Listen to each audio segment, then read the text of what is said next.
conéctate con el debate de la reforma eléctrica. Resumen. Foro 1. Antecedentes. ¿Cómo llegamos a la reforma de 2013? Los principales resultados y problemáticas de las reformas anteriores. Iniciamos este primer foro del Parlamento Abierto para estudiar a fondo la iniciativa de reforma a los artículos 25, 27 y 28 de la Constitución Política de los Estados Unidos Mexicanos. Los modelos adoptados por México en el sistema eléctrico siempre han respondido a circunstancias internacionales. En la gráfica que están ustedes viendo, hay un par de hitos, son 3 hitos marcados en rojo. Como pueden ver, la nacionalización de la industria eléctrica de los 60 ocurre en la posguerra, en un contexto en donde todo el planeta Tierra se estaba reconstruyendo y requería del Estado como el principal responsable para hacer esa reconstrucción. Posteriormente, en la firma del Tratado de Libre Comercio, junto con la caída del Muro de Berlín, México se encuentra ante una realidad. La empresa del Estado, que había estado dando el servicio de manera integral durante los últimos 30 años, ya no pudo servir ante ese nuevo reto. En esa manera se inicia una apertura que permitió la presencia de la iniciativa privada en el sector.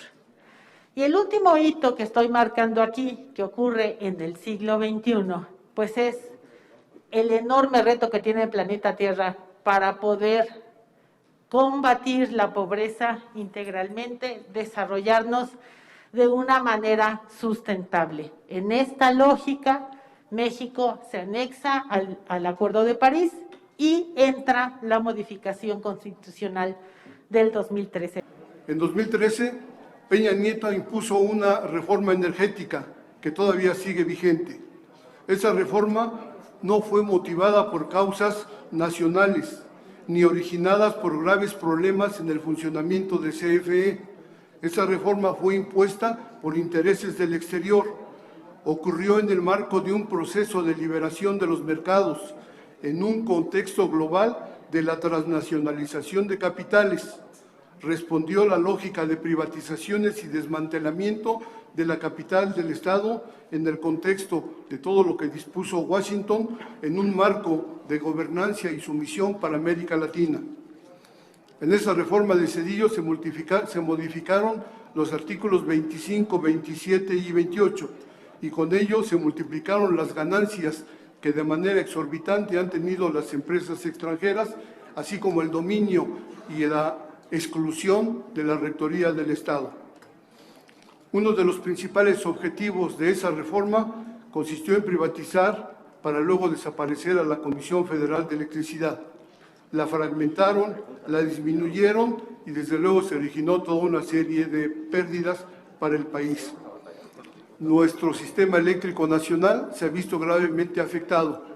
La iniciativa privada no respeta el código de red, hacen caso omiso a las leyes que rigen el comportamiento de la sociedad y desde luego todo esto es lesivo para el país. El sindicato que venimos a representar implica que necesitamos otra reforma energética que esté acorde a los intereses del pueblo. ¿Cuáles son los problemas? Pues también existen muchos. Hay una necesidad de reorganizar el sector, de modernizar la regulación, de fortalecer la infraestructura de transmisión para poder hacer llegar la electricidad a todos los consumidores.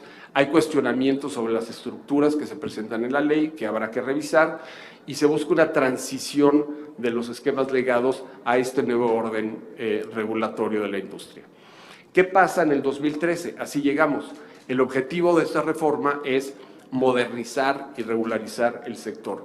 Yo no creo que el objetivo haya sido destruir a la comisión, sino reordenar la participación de todos los integrantes. Se da bajo un esquema de colaboración entre el Estado y los sectores privado y social, y se establecen a nivel constitucional los principios que la rigen. No monopolio y la participación de la libre competencia, reguladores autónomos que puedan mantener decisiones técnicas alejadas de ideologías y de intereses políticos, un principio de sustentabilidad de protección del medio ambiente, una transición energética hacia las energías limpias, operación eficiente con conceptos como el acceso abierto, el despacho económico, y todo otra vez bajo la rectoría del Estado. ¿Qué puede pasar si la CFE deja de producir electricidad?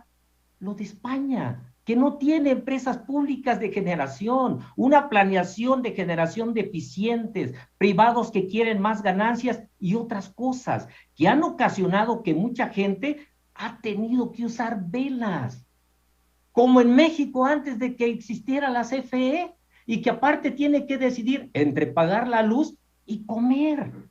Por eso la CFE no puede seguir fracturada y dejar de producir electricidad para evitar ese futuro de velas.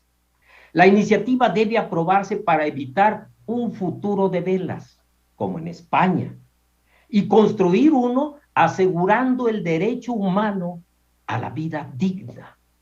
Y para que nosotros, cuando lleguemos a nuestra casa, al oprimir el switch, tengamos luz y también comamos tranquilamente, sabiendo que cuando llegue el recibo de la luz, lo podremos pagar. Que la CFE sea un generador más caro, más sucio y menos eficiente que los generadores privados se debe a que los generadores privados han podido invertir en plantas nuevas, más eficientes y menos contaminantes. CFE no lo ha podido hacer porque los recursos públicos son limitados. Las necesidades del país son crecientes y el verdadero foco estratégico de la empresa estatal debiera estar en el transporte tanto de combustibles como de electricidad. No hay un dilema entre privados y CFE, se necesitan los dos. Lo realmente importante no es quién genera, sino quién lo hace de la forma más barata y limpia posible. Comenzaré mencionando que el progreso y desarrollo del país tiene un pilar esencial, el sector eléctrico, el cual siempre será una palanca fundamental para el desarrollo futuro de las comunidades, ciudades e industria.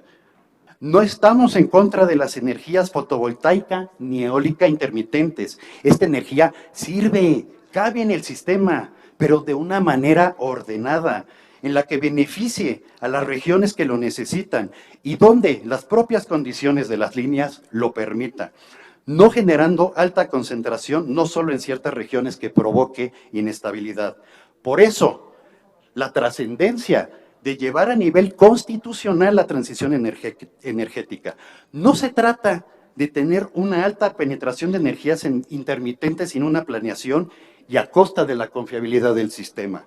Se trata de la sustitución gradual y ordenada de los combustibles fósiles en la generación. Por todo esto, el Estado necesita recuperar la capacidad de controlar el sistema eléctrico nacional. No estamos hablando de controlar por controlar, sino por dirigir el desarrollo y la evolución del sistema eléctrico. Actualmente tenemos un sistema sobreequipado de generación y deficitario en vías de transmitir la energía eléctrica. El enfoque, en mi opinión, debería ser el usuario, el consumidor, que México tenga las mejores opciones de electricidad suficiente, limpia y barata para que cualquier mexicano pueda tener electricidad con esas condiciones en su casa, en su trabajo. Es como en economía, cuando alguien gana, necesariamente otro pierde. En este caso en España, que renuncia a la participación del Estado ante actividades prioritarias y estratégicas, pues obviamente se sume.